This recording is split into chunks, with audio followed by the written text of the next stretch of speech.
Hey, hi, this is how you can save space in Microsoft Clipchamp. For some of you who use this software to edit your videos, merge videos. So Clipchamp can really consume space on your hard drive.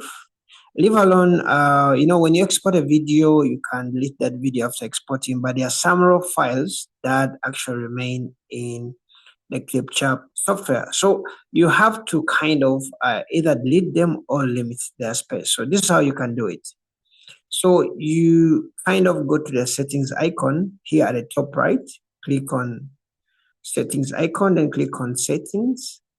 There is where it is local storage. Okay, now local storage, you can actually limit the space that your Clipchamp software can use. Okay, so on my PC, it's limited to 11.32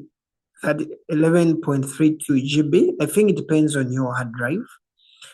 It's not a must that it has to be 11. So you can say Clipchamp software will be limited to maybe 2 GB. Okay, that is 20%. Okay, so when it's about to reach 2 GB, I think it will kind of delete the old raw files so that it doesn't exceed there. Okay, so currently mine is occupying over like 500 MBs. It's still small, but still I don't want it to occupy more than 2 GB because it's not a big deal. So that is how you can actually limit or free up space used by Clipchamp.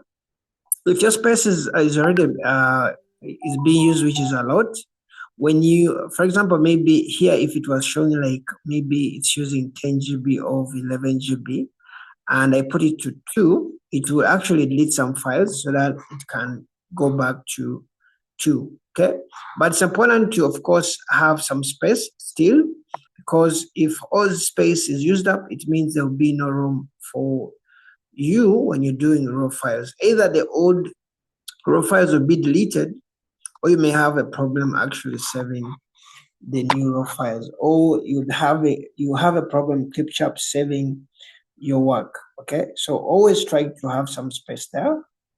And let me know if this video is useful for you, or you have any questions concerning freeing up space on Clipchamp software. Okay, see you in the next video. Don't forget to subscribe, and bye bye.